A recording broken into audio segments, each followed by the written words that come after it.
Hey, this is a subject I've spoken about many times, but to be honest, I think it's one of the most pressing issues in the world today. So it's a subject I'm going to cover a lot because it's hard not to, it's hard to avoid it. Um, I spoke a bit about how the Chinese Communist Party is celebrating its centenary. So they had their first meeting in Shanghai in 1921, so that's generally seen as the birth of the party. That came out of the chaos that China was in at that time, the warlord era, which was a time when there was, pretty much anarchy on the in the country. Various warlord cliques ruled different parts of China. Um, it's easy to see why communism had an appeal, but I think to assess it, one needs to have an honest look at the last century. And the fact is that 100 million people died, roughly 100 million people died from communist regimes in the 20th century, and a large bulk of that was from Chinese communism. Um, the numbers are astronomical. They really are massive. When you consider, for example, the Great Chinese Famine, the three bitter years, 1958 to 1961, some sources say up to 1962, a famine so horrendous, so big in scale, that really change the demographics. But, we're talking conservative figures suggest 36 million died. 36 million people. To put that in context, that's like the population of Canada. Staggering figure. And this happened on Mao's watch. It was a direct consequence of his great leap forward. And later, the Cultural Revolution. I mean, even before the communists got into power in 1949, anyone who studied Chinese history, as I have, will know that they have a very, very bloody history. During the Chinese Civil War, there were atrocities committed by both sides, by the communists and by the nationalists. Chiang Kai-shek and the Kuomintang were certainly not innocent. They also committed atrocities. But one example of this is during the Battle of Changchun in 1948. That was an extremely bloody battle. The communists took no prisoners. It was a whole-scale massacre. Um, arguably just as bloody as anything the Japanese done. And I'm not downplaying Japanese war crimes. But that's another example that the communists sort of exploited because during World War II, bear in mind the communists came to power in '49 when they were victorious in the Civil War. During the during the Asia Pacific War of World War II, it was predominantly the nationalists, the Kuomintang, who were fighting the Japanese. Now, of course, the communists get credit for it today, but it's the nationalists who were fighting the Japanese, along with the Western Allies. Um, and that's something that's often forgotten, when they are vilified. But during that period of the Civil War, as you have in every civil war, there were atrocities, but some of the things the communists done, it should have given an inclination of what sort of regime it was going to turn out to be. And like I say, Chiang Kai-shek was also a dictator, and he ran a dictatorship in Taiwan for a long time. But if you look at the record of the CCP in China, it's absolutely drenched in blood. I mean, after the Great Leap Forward, like I said, there was a Cultural Revolution. Now, this great experiment was a grotesque nightmare. What you had was students who were so brainwashed and so hyped up into Mao worship that they were prepared to kill their own parents and their own teachers. And there were cases of teachers literally being beaten to death in Beijing and other cities on the grounds that they were deemed to be part of the old ways. Mao's philosophy was the only way to rebuild China is to destroy China. This was later adopted in a somewhat different format, but certainly with echoes by Pol Pot in Cambodia and the Khmer Rouge Year Zero. Um, if you look at the Cultural Revolution, it wasn't that dissimilar, but it was a fanatical, dangerous period. The number of forced suicides, the struggle sessions. I mean, we'd say forced suicides, really, they were murders. Um, Public executions. I mean, this was designed to brutalize and terrify the Chinese public. Mao knew this. He was a fanatic. Um, and it was an absolutely savage time. Now, that was not the Dark Ages, that was only 50 years ago. In fact, it went up to 1976, so less than 50 years ago when it ended. It only ended with Mao's death. And there, the Gang of Four were blamed for that. They were blamed for the excesses. But there's a great contradiction in the Mao myth, which is that the Communist Party's official line is Mao made mistakes, and future presidents, such as Deng Xiaoping, were indeed themselves victims of the Cultural Revolution. Xi Jinping, in fact, as a young man, was one of the youths who were sent to the countryside to learn about the peasant. Um, but the reality is, it was a massive failure. Maoism was a massive, massive failure. What has made the China of today was Deng Xiaoping opening China up in 1978. Mao's legacy is catastrophic. It's difficult to find any significant successes. Um, Possibly you could point to some of the old ways changed. For example, foot binding was discarded by the communists. It's one of the few good things they've done. But I would argue that whatever backward practices they got rid of from the old imperial era, um, they match that with extreme cruelty. I mean, the struggle sessions when you had landlords who were accused of exploitation, of course, no trial. Um, they were forced to wear signs, self-denunciating themselves. In some cases, they were beaten to death. This is an absolutely savage time. Later on, like I say, China opened up economically, but it was a hybrid system and remained so. Um, and then Deng, just for good measure, his regime was responsible, of course, for the Tiananmen crackdown. Now, the point I've always made about Tiananmen is if the Communist Party was responding to riots, then why don't they just admit that? Why didn't they just allow public discussion of the event? It's an old adage that if you have nothing to hide, then you've nothing to fear. But the official strategy that they've used for the last 32 years is to simply deny the event happened, to cover it up, censor it. On the very few occasions that they do acknowledge it, it's always in the context of they were putting down a riot. Now, I personally believe, and I haven't even got up to the modern era, the savage persecution of Falun Gong practitioners. The CCP says they're a cult. Maybe they are, but two wrongs don't make a right. Torture is barbaric. Um, the way that they broke the Sino-British Joint Declaration and they're subjugating Hong Kong, press freedom is dead in Hong Kong. Hong Kong is basically now, they've succeeded. It's now another mainland city. It may as well be because autonomy is dead in Hong Kong. Mass persecution of the Uyghurs, arguably the biggest scale persecution of any minority group since World War II, shamefully ignored by most of the Islamic world who have vested interests in trading with China. But again, what's the excuse that the CCP uses? If they don't do this, then China will become the next Syria, or they will suffer more terrorist attacks, because there were some attacks in Kunming City in 2014. An knifeman carried out a rampage, killed 33 people. In Beijing, 5 people were killed in a vehicle attack, so there were some terrorist attacks. But what's Beijing's response? It's collective punishment of every single man, woman, and child of Uyghur origin. Thousands, potentially millions of Uyghur men have been held in concentration camps. Uyghur women have been dragged away from their husbands, their sons, their fathers. Um, Families have been split up. They don't know the fate of their loved ones. There has been brainwashing going on. There's been forced sterilization of Uyghur women. But all of this, all of these communist crimes, which are vast, the most despicable thing of all is the industrial scale lies. I didn't even speak about how the CCP misled the world on COVID, how in those first critical weeks, instead of acting, they punished the doctors who were trying to do something about it. They punished them. Now, I have never underestimated the power of nationalism.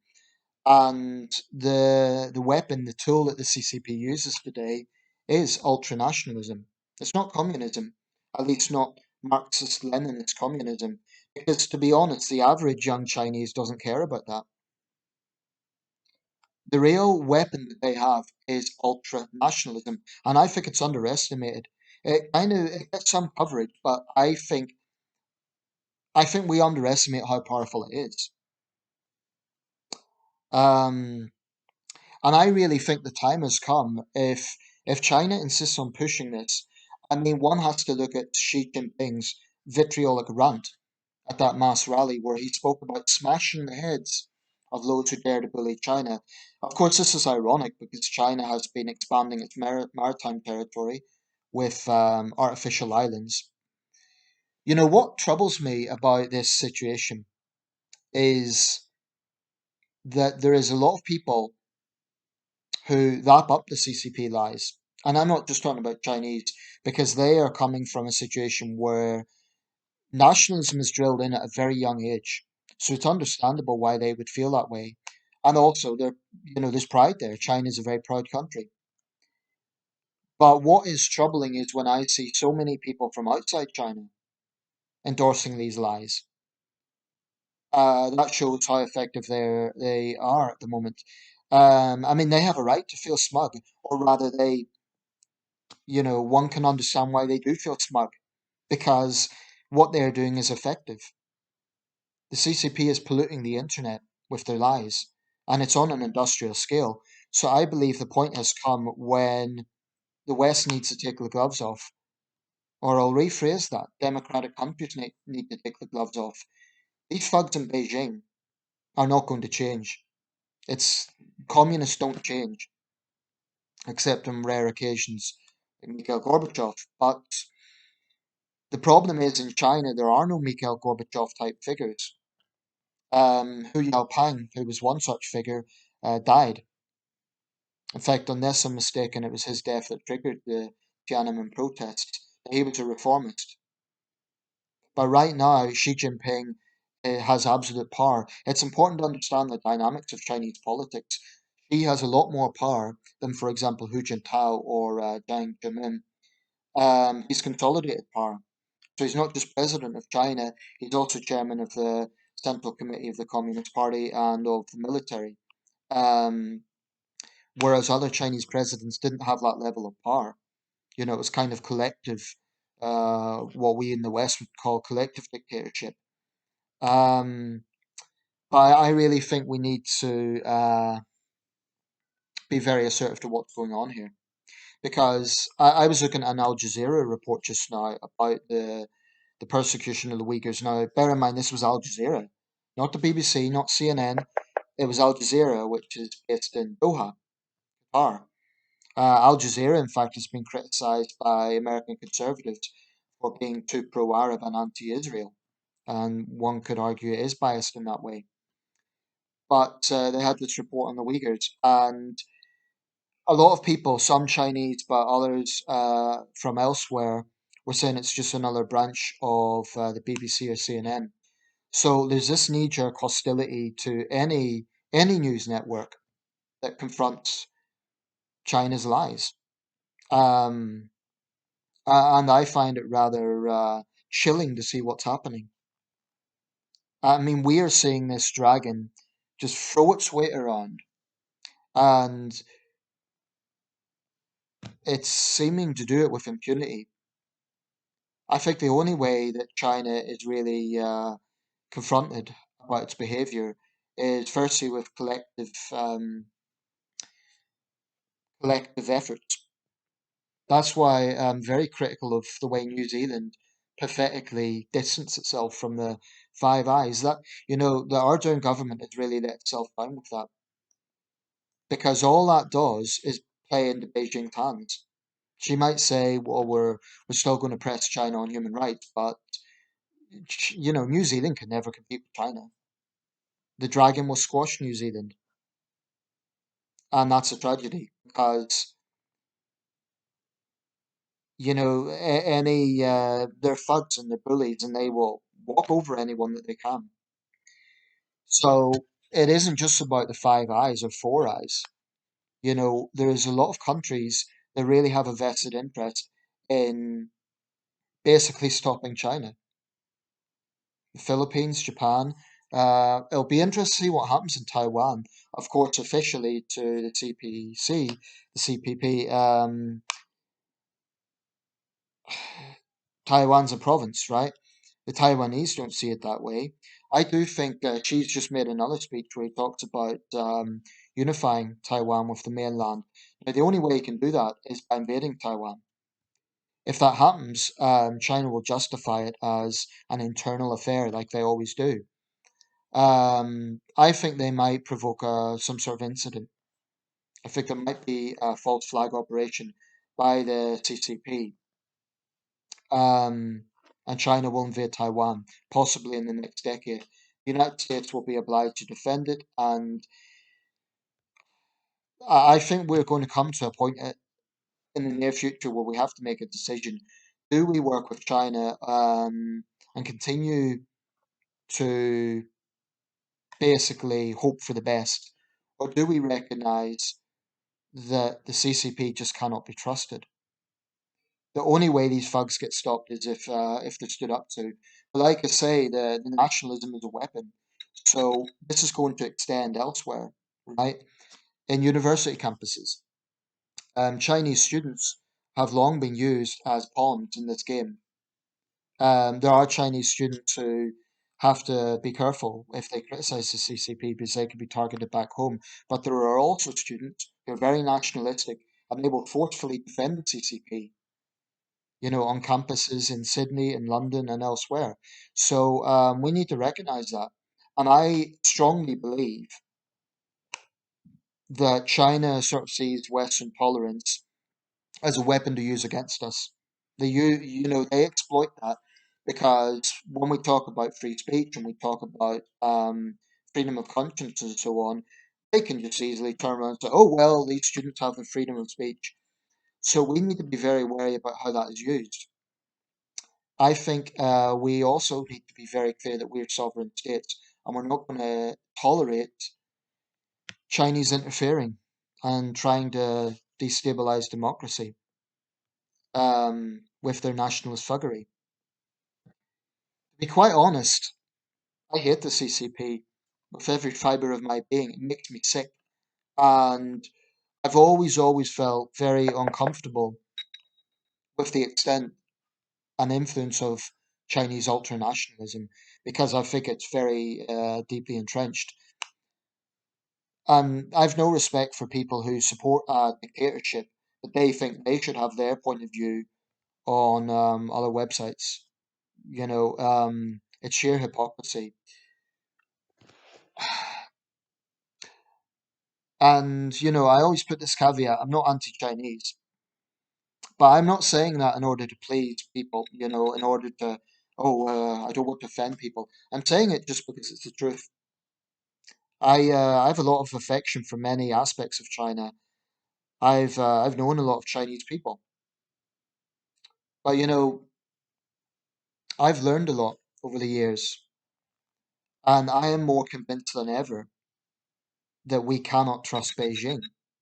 I'm not suggesting we 100% cut off ties. That would be difficult with the world's second biggest economy. But I do think we can also overestimate their power and give them too much credence in that sense. A cornered dog may bite hard, but a cornered dog still has limitations. And as powerful as China is, and as proud as it is, and as extensive as its poisonous lies seep into cyberspace, there are limits. If we have the willpower, we can definitely limit how much influence they have in Western countries. Um, I mentioned Ofcom finally made the right decision and suspended the license of CGTN. It was long overdue, and I feel I played my part in that. But that's one area, their propaganda. I think when the CCP lies, the lies need to be directly confronted. And journalists can confront Chinese ambassador, but they're professional liars. They will always, always lie. So I really think the time has come when we need to have a propaganda campaign against them. Now, I want to be clear about this. Propaganda doesn't mean dishonesty. Propaganda is simply information used as an asset. Yes, in times of warfare, but also in terms of international relations. Propaganda doesn't mean lies. It simply means a tool of information, right? So I feel that we need to throw truthful propaganda against their lying propaganda. So I really think, I saw a good cartoon in the Times. If I could just get it, it's worth looking at. This is the sort of thing I think should be increasingly used. But there's other areas. Whenever the Chinese regime voices its sensitivities, I think they should simply be ignored. That would be a good way to send out the message you can't push people around. An example of this is a children's book in Germany. And in that book, it was trying to explain to children about COVID and dealing with COVID because, young children might be anxious about that if their parents are talking about it and so on. And the book simply mentioned that the pandemic began in China. Now, what happened was Chinese parents in German schools started complaining about this encouraging anti Chinese discrimination, which of course is nonsense. There's no evidence to link the two things because the book wasn't demonizing Chinese people, it was simply saying that the pandemic began in China. Now, unfortunately, the response was the publisher immediately pulled it, and the German government basically apologized to the Chinese community. That's the sort of selling out. And of course, the Chinese embassy was all over it. That's the sort of selling out that the West needs to resist because we already have um, laws in place. And I imagine Germany is no different from Britain or the United States or other Western countries in this regard. Where there are hate crimes, it's taken seriously. It does happen and it's wrong. But that's the sort of area, if that happened in Britain, I would like to think that Johnson and Rab wouldn't dream of apologising and the publisher should not, withdraw or anything like that. Um, the Chinese regime and Chinese nationalists need to know that they can't just push everyone else around. I mean, they talk about the century of humiliation. So my question to them is, well, what are you actually looking for? Do you want revenge? Is that what it's about? Are you seeking revenge for the Opium Wars 170 years ago? One common argument I've heard is the West is jealous of China. Well, let's look at it. China has a successful space program. It's the world's second biggest economy. It's got a lot of clout on the world stage. But am I, as a British citizen, envious of the Chinese regime? Not at all. I would hate to live in China. In fact, I've lived in China twice. I have lived and worked in China. And whilst I had a very good experience, I would never dream of living there permanently. Because the fact of the matter is, the whole time I was there, I was taking in the experience. I was doing what I had to do. I was an English teacher. But I was constantly aware that I had to be very careful what I said. Constantly aware. And that's the reality. So, I'm grateful for that experience. They were good experiences. But when people say you're jealous of China, not at all. My country has problems. I would much, much sooner live in a country where I can voice my opinion than a country where I can't. Simple as that. Um, I've traveled to many countries, and to people who are constantly bashing this country, I would say you would do well to really travel more and understand the context of what I'm talking about. Right, I mentioned this cartoon. Hopefully, this will appear in my thumbnail, and hopefully, some Chinese nationalists will see it. So I want them to understand that we will not censor this stuff. Um, you will never in a million years see this on Weibo or QQ.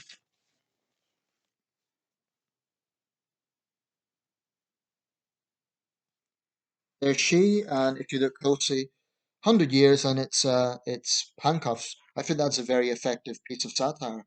Now in China, the concept of satire is barely understood because I recall that when the Chinese foreign minister at that time, I think it was Wang Yi, who was one of the most, he was kind of a Chinese Donald Rumsfeld, very outspoken, very belligerent character. A Canadian journalist pressed him on human rights. Now, this was in Ottawa, right? Not in China, in Ottawa. His response was to have a tantrum. Well, a Canadian newspaper, I forget now which one it was, but they published a cartoon which showed Wang Yi sort of pointing at her and saying, "Take that woman away." Now, he didn't literally say that, but the point is, this is, communists can't handle criticism. Now, immediately Chinese nationals jumped on that and said, "Oh, this is Western lies," because he didn't say that. But that just shows they don't understand political satire. Satire is not meant to be literal in the sense of what people say, but it is meant to make a statement. So I'm going to show this again. Hopefully this will appear in my thumbnail. Now, if I was a braver man, I would put that on my Chinese social media sites. But I know that what would happen is A, I would be bombarded with abuse, and B, I would get banned, fortunately. And if I get banned, then I've got no connections with my friends. I'm not that brave, quite frankly.